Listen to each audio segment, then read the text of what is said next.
하둘셋 하둘셋. 안녕하십니까. 사마에럴입니다. 송덕수 교수님 제10판 신민법 강의 제3회도 234페이지 제6관의 문건들이 보였습니다. 사마에럴TV 질책 구독, 추천을 부탁드리고 유튜브 구독을 권합니다. 로마자 1번의 서설, 양가를 1번에 문건들이란 대리권 없이 행한 대리행위를 말한다. 이러한 문건들이에는 표현대리와 교분의 문건대리가 있다. 문건대리의 체계. 문건대리의 체계에 관하여 학설은 세 가지로 나누어 있다. 방가로마자 1번에 문건대리라는 표현대리와 협의 문건대리가 있으며 표현대리는 협의 문건대리의 성질도 잃지 않으므로 문건대리의 규정도 적용되나 다만 135조는 적용되지 않는다고 한다. 다른 견해로 방가로마자 2번 위 견해에서 말하는 협의 문건대리가 문건대리는 원칙인 것이고 표현대리는 문건대리의 특수한 경우라고 하면서 표현대리의 제135조를 적용할 수 있다고 한다. 마지막으로 방가로마자 3번에 수권행위를 내부적인 것과 외부적인 것으로 나눈 뒤 통상적인 문건대리에서는 내부적 수권과 외부적 수권이 모두 존재하고 문건대리에 있어서는 둘이 모두 존재하지 않으며 표현대리에 있어서는 내부적 수권은 없지만 외부적 수권은 존재한다고 하는 견해가 있다. 그러면서 이 견해는 표현대리는 문건대리의 일종이 아니고 유권대리의 아종이라고 한다. 그리고 여기에는 제135조는 물론 제130조 내지 134조는 적용될 수 없다고 한다. 생각컨대 수권대리를 내부적인 것과 외부적인 것으로 구별하는 것은 우리 민법상 허용될 수 없어서 3조는 옳지 않다. 그리고 뒤에 보는 바와 같이 표현대리 요건이 갖추어지는 한 제135조는 적용하지 않는 것이 좋다. 그에 비하여 이 설이 타당하다. 즉 문건대리에는 표현대리와 협의 문건대리가 있으며 표현대리는 협의 문건대리의 성질도 잃지 않으므로 문건대리 규정도 적용되나 다만 135조는 적용되지 않는다고 한다. 타당. 이 설이 타당하다.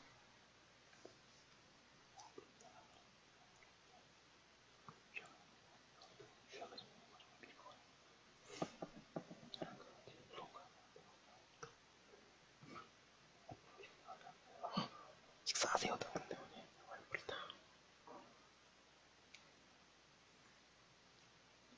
식사하세요.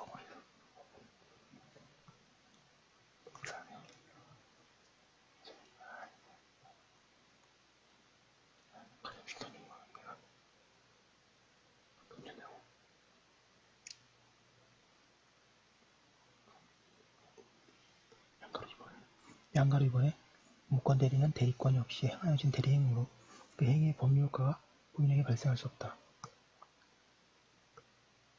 그런가 하면 그 행위는 대리인이 본인의 이름으로 행한 것이므로 그 효과를 대리인에게 기소시킬 수도 없다.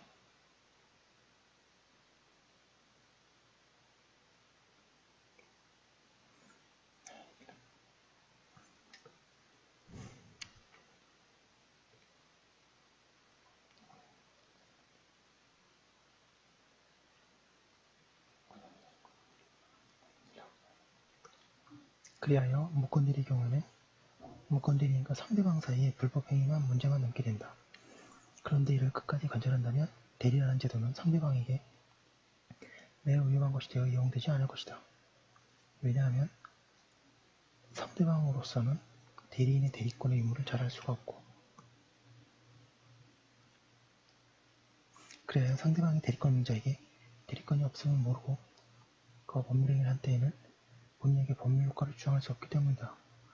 여기서 민법은 본인의 이익을 부당하게 침해하지 않으면서 대리제도의 신용을 유지하기 위하여 문건대리를 다음과 같이 규율하고 있다.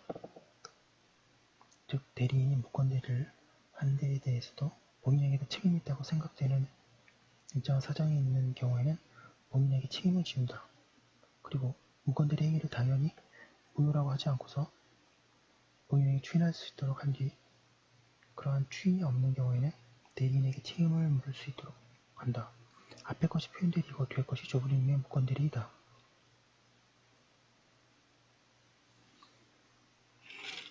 (235페이지) 로마자 1번의 표현대리 1관에 의의 표현대리 제도는 대리인에게 대리권이 없음에도 불구하고 마치 그것이 있는 것과 같은 외관이 있고 또 그러한 외관의 발생에 대하여 본인이 어느 정도 책임이 있는 경우에 그 무건대리 행위에 대하여 본인에게 책임을 지게 함으로써 본인의 이익의 희생하에 상대방 및 거래의 안전을 보호하려는 제도이다. 민법은 표현대리로서 동그라미 1번에 대리권 수의 표시에 의한 표현대리, 동그라미 2번에 대리 권한을 넣은 표현대리, 동그라미 3번 대리권 소멸로의 표현대리 세 가지를 규정하고 있다. 표현대리의 법적 성질에 관한 학설은 방가로바 1번에 외관 책임설, 방가로바 7번에 유권대리 아종이라는 견해로 나눠져 있다. 그리고 판례는 표현대리가 성립된다고 하여 유권대리의 성질이 유권대리로 전환되는 것은 아니라고 하여 또 표현대리 법리는 거래의 안전을 위하여 어떠한 외관적 사실을 야기한 데에 원인을 준 자는 그 외관의 사실을 믿음에 정당한 사유가 있다고 인정되는 자에 한하여 책임이 있다는 일반적인 권리외관 이론에 기초를 둔다고 두고 있다고 하여 외관 책임설 즉 무권대리설을 취하고 있다.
사견으로 125조, 126조, 129조의 법문으로 보아 실질적으로 보나 표현대리는 유권대리라고 할 수 없다.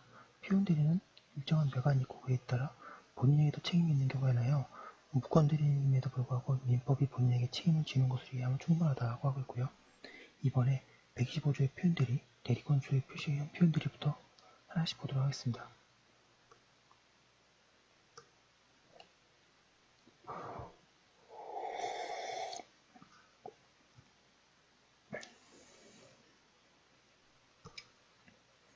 이는 본인이 대리인에게 대리권을 수여하지 않았으면서 그에게 대리권을 수여하였다고 제3자에게 표시한 경우에 그 대리인에 행하여진 대리이다.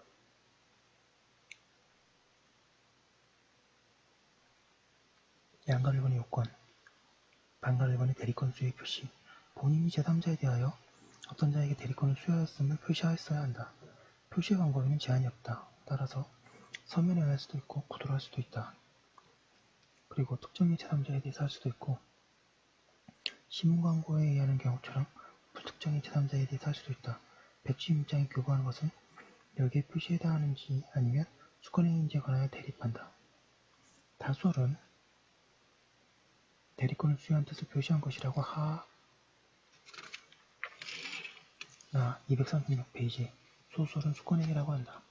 사견으로 위임장이나 백지 위임장을 교부하는 것은 일반적으로 수권행위에 해당한다. 다만 그것들의 교부에도 불구하고 대리권의 수요가 없었음이 분명한 경우에는 그것을 제125조의 대리권의 수요의 표시라고 볼 수 있을 것이다. 대리권을 수여하였음을 표시함에 있어서 반드시 대리권 또는 대리인이라는 말이나 문자를 사용하여야 하는 것은 아니며 여러가지 사정에 비추어 그러한 표시가 있었던 것으로 인정하면 충분하다. 다만 사용자가 어떤 범위의 대리권을 가지고 있는 것으로 제3자가 믿을 만한 증명을 그의 피용자로 하여금 대외적으로 사용하게 하거나 피용자가 그와 같이 칭하고 있음을 사용자가 알고 묵인한 경우 그리고 타인에 대하여 자기 명의 사용을 허락하거나 묵시하는 것이 여기에 표시에 해당하는가가 문제된다. 여기에 관하여 학설은 제125조의 대리권 수의 표시에 해당한다고 하는 견해와 묵시적으로 수권행위라는 견해로 나눠지고 판례는 이슬과 같다. 사견으로 위의 경우에는 법률 효과를 본인에게 생기게 할 의사가 있는 것으로 보이므로 대리권 자체가 수여된 것으로 보아야 한다. 따라서 판례와 이설은 옳지 않고 이 설이 타당하다. 판례 보겠습니다.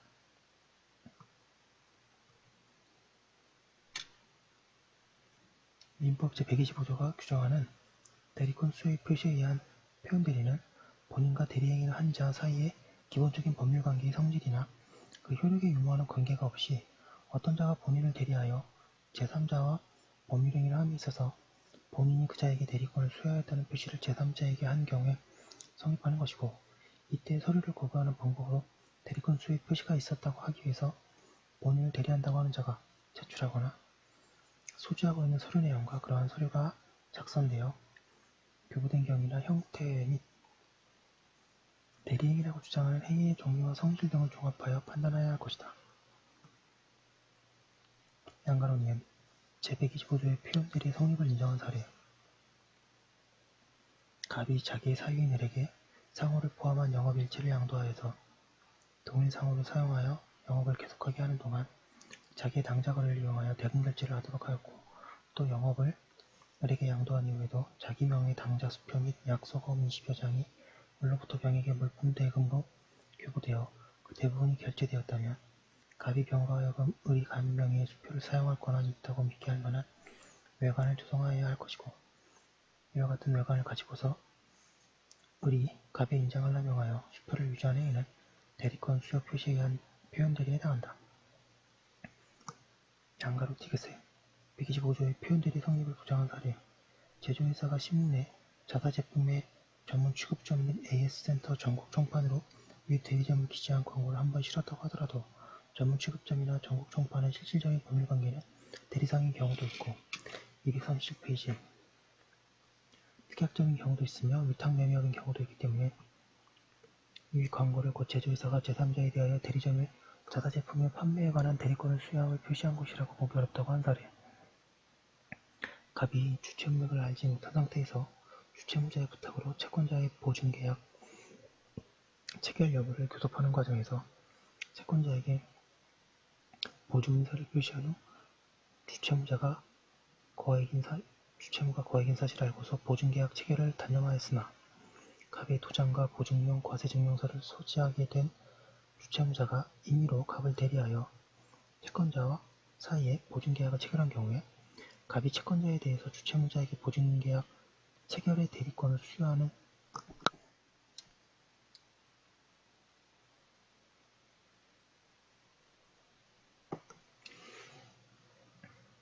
대리권 수의 표시를 한 것이라고 본다 하더라도 채권자에게 주체무자의 대리권 없음을 알지 못하는 데 과실이 있다고 보아 민법 제125조 소정의 표현 대리 성립을 부정한 사례.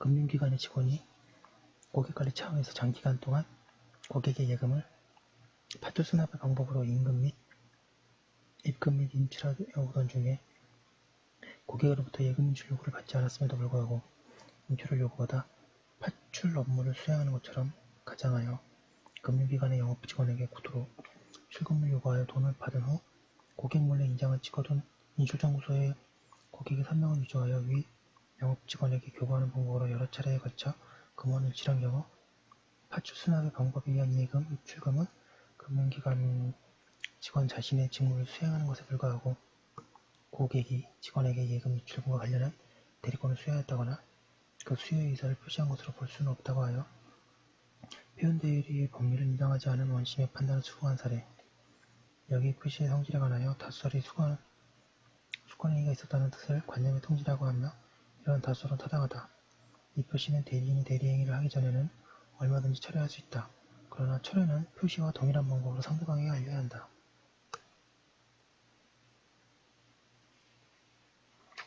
요건 1번이 대리권 수의 표시이고 요건 2번이 대리권이 없을 것. 대리인으로서 행위하는 자에게 대리권이 없어야 한다. 그에게 실제로 대리권이 수여되었으면 요건 대리가 되거나 제126조의 표현 대리가 문제될 것이다.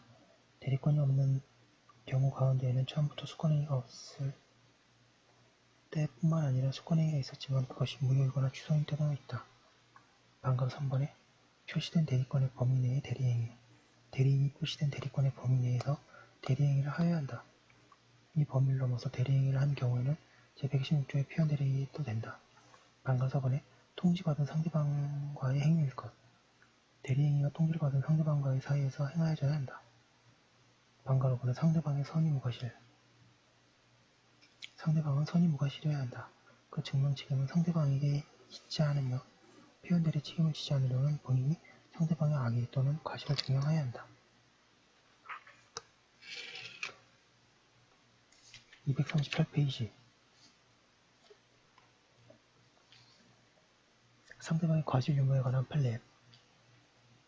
양가로 기억, 저당권 설정 계약 당시 소의 갑이 원고의 인감명령서와 인감 도장만을 소지하였을 뿐 대리인으로서는 의당 제시할 것이 아닌 것이 통상적으로 기대되는 원고 명의의 등기 권리증을 소지하지 않았고 또 피고는 원고가 같은 시내에 국민학교 교장으로 재직하고 있는 것을 알고 있었으므로 피고로서는 이 소위인의 대리권에 의하여 의심을 가지고 직접 원고 본인에게 상대방의 대리권의 전부를 확인하는 등으로 좀 더 적절한 조사를 하여야 할 것이니 피고가 이 경우에 막연히 위 소위인 등의 말을 믿고 저당권 설정 계약을 체결하였다면 피고는 대리인을 상대로 저당권 설정함에 있어 마땅히 하여야 할 주의를 다하지 못한 과실이 있다고 할 것이다.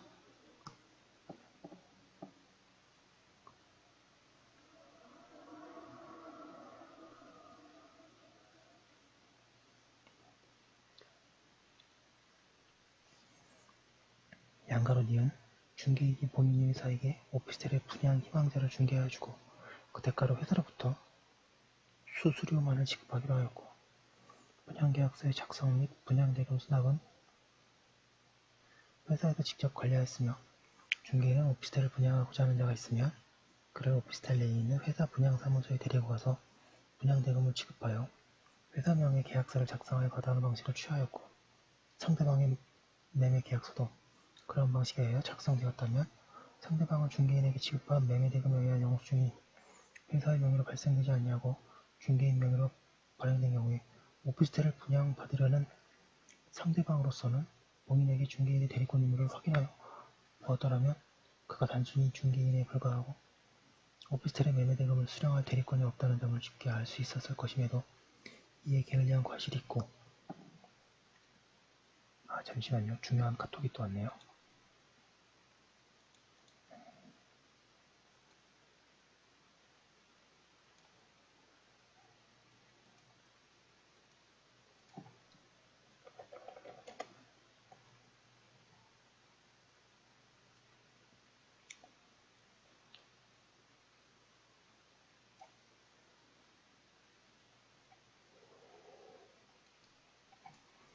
예, 죄송합니다.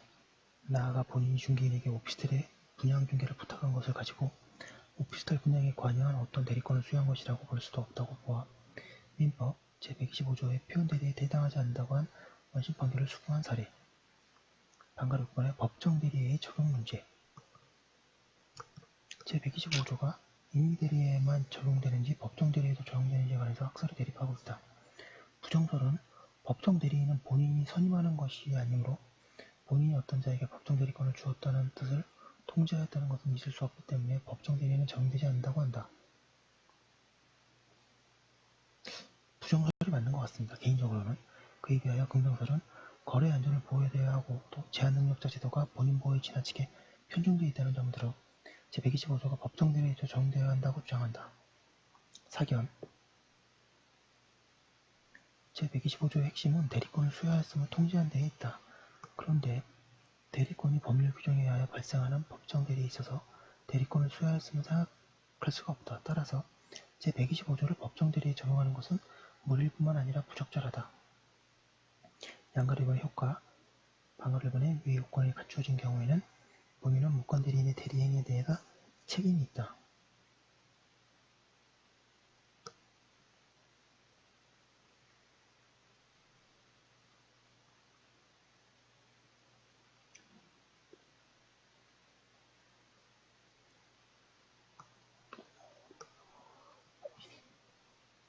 그리고 본인은 표현들의 행위에 기하여 전적인 책임을 져야 하고 상대방에게 과실이 있다고 하더라도 과실상계의 법률을 적용하여 본인의 책임을 강경할 수는 없다.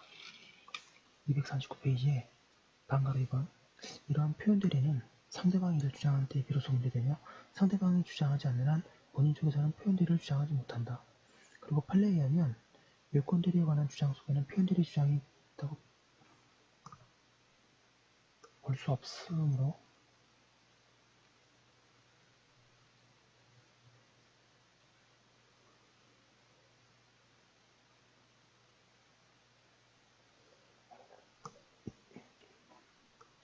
그리고 판례에 의하면 요건들에 관한 주장 속에는 표현들의 주장이 포함되어 있다고 볼 수 없으므로 표현들을 주장할 때에는 무권들의 행위가 표현들의 행위에 대해 해당하는 무권들의 행위를 특정하여 주장해야 한다.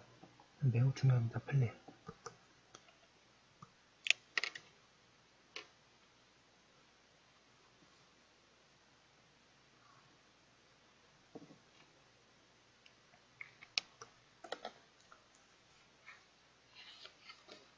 판례 보겠습니다.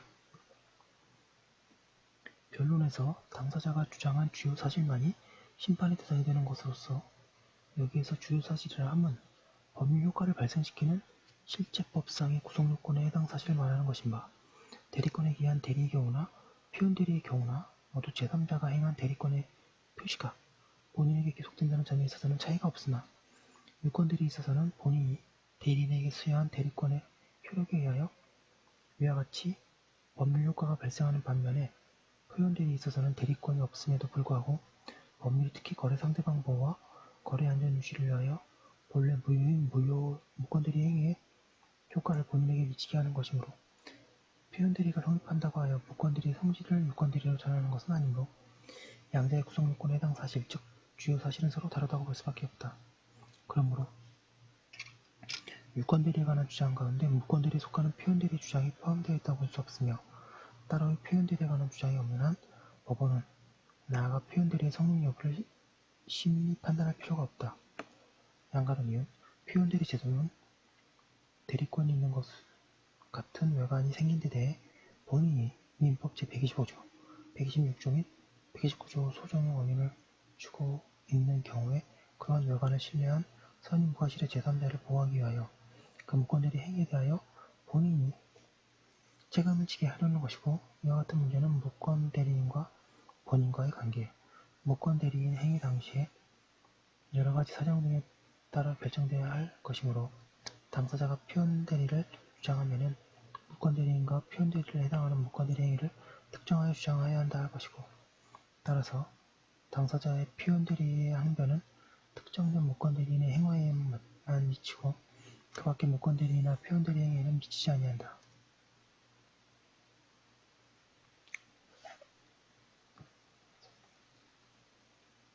방금 3번에 표현대리의 무권대리에 관한 규정을 적용되는 것에 관해서 방가르마 1번에 제135조를 제외한 나머지 규정은 적용된다는 견해와 방가르마 1번 모두 적용된다는 견해, 방가르 3번 요건대리인은 아종이므로 114조가 적용되고 130조 이하는 적용되지 않는다는 견해가 있다.